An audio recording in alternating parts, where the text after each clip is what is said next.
Hi there, I'm John from CNCKing.com, and today we're going to review etching versus annealing on a 316 stainless steel plate.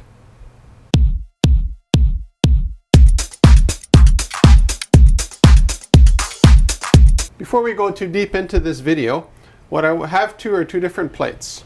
This one is 316, this one is 304. You cannot tell the difference whatsoever. But put both of these things in a marine environment where you have a lot of salt or near a swimming pool with a lot of chlorine. This one will look pretty good. It will resist corrosion, while this one here will start to corrode pretty quickly. So here in the shop we do a lot of 316 and 304, and we found with a lot of our larger projects, by default we're making them all in 316 as a result. It's not because we live in a marine environment or it goes next to a pool or anything like that.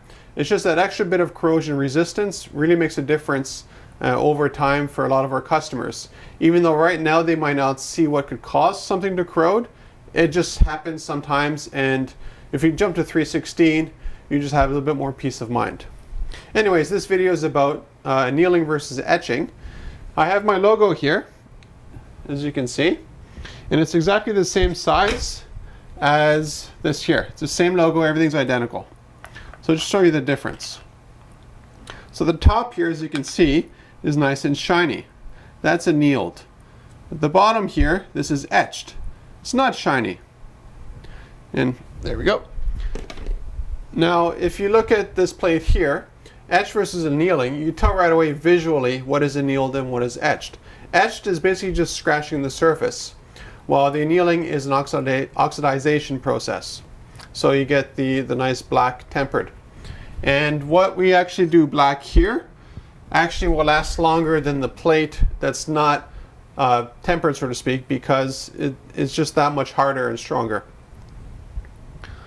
So the differences between etching and annealing. Annealing, you get a lot more sharper quality results. It's kind of hard to see on this plate because it's something that's very hard to notice, but the annealing, as you can see, is a lot sharper. The etching, again, it's sharp, it looks good, but we're talking about, you know, very, very small plates and that kind of stuff, and in that case there, annealing is a better choice for some of our customers. Something to keep in mind, I made this here out of 1/8 or 3mm thick plate. The reason for that is anything that was thinner would actually start to bend from the heat. Etching and annealing really heat up the metal a lot, and because the metal gets very hot, it starts to bend and warp. So whenever we do metal plates like this, a 304 or 316 like this, generally they start at 1/8. So what we'll do now, we'll take a look at our industrial CNC laser, etching the first half of this logo.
I get a lot of customers asking me, you know, if you get a certain almost unnoticeable depth from the scratching of the surface on one pass, why don't you do it 2, 3, 4, 5 passes to get deeper and deeper?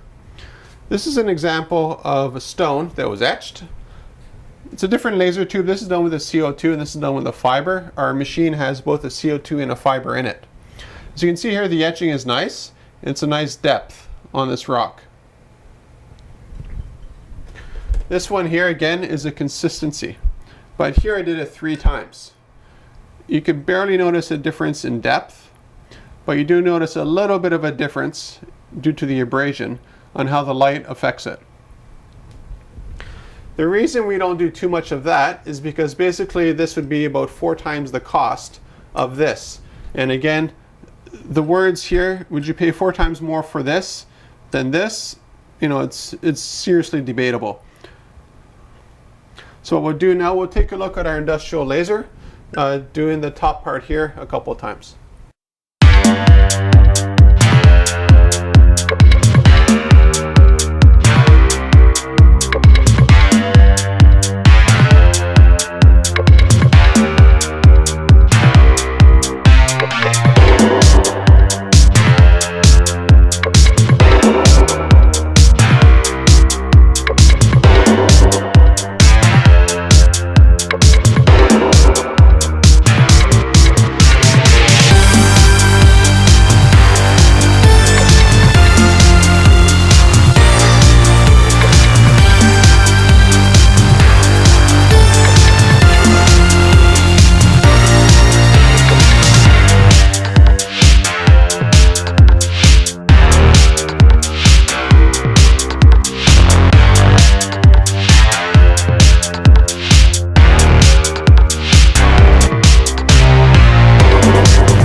Again, an easy way to tell the difference between annealed and etched is just by the reflection.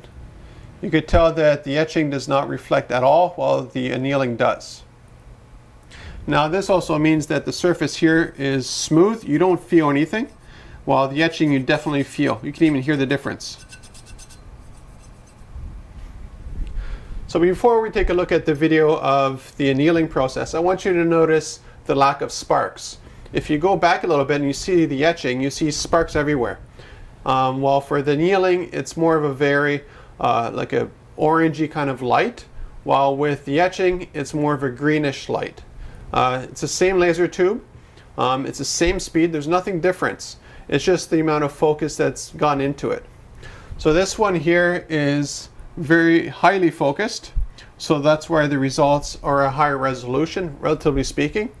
While the etching, you want to do it out of focus, and therefore you're creating a larger area to etch. So let's take a look at that.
A popular alternative that we have here in this shop is to use lamicoids. Let's compare lamicoid that looks like stainless steel to actual stainless steel, 316 or 304, they look the same.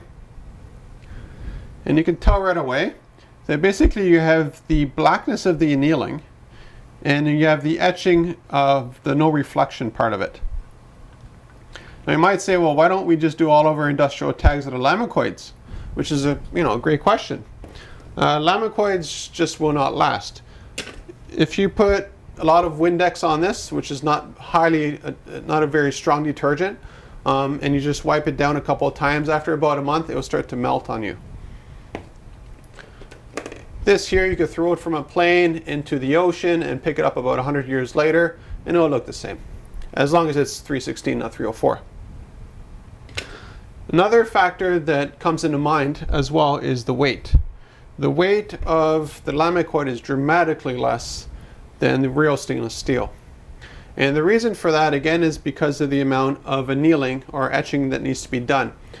If I had to do this here, exactly the same name badge, using 316, which is a better choice for it, because you never know, you're drinking wine and stuff and it splashes over the name badge. You probably want 316. This would cost dramatically more, and you'd have to go about this thick, so maybe even thicker than 1/8, just because the amount of work that needs to be done, and you can't have any warping.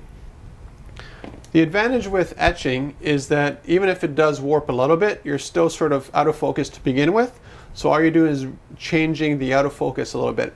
While with annealing, if the plate starts to bend on you, right away you start jumping into the etching zone, and the etching zone produces a different result, as you can see here.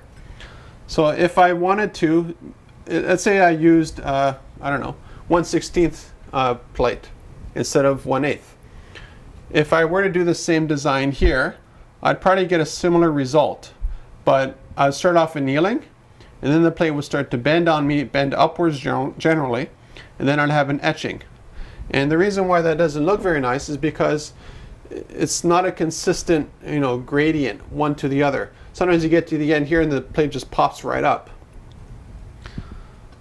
Other applications where annealing is a really nice idea is custom bottle openers. And also we do a lot of custom name badges like this, and we also do a lot of welding tags. So definitely metal has its place in the shop here and for our customers. That's why it's nice to know the application ahead of time. So let's say this is going in a mine shaft. I would not do this in 304, I'd use 316 by default, just because mines have a lot of corrosive things in the air. Add an additional layer, maybe add a couple of layers of lacquer over it as well, just to add more protection. So there's a lot of different factors that get involved when you're making custom annealing or etching plates like we do here in the shop. So if you're looking for custom metalwork, contact me at CNCROI.com.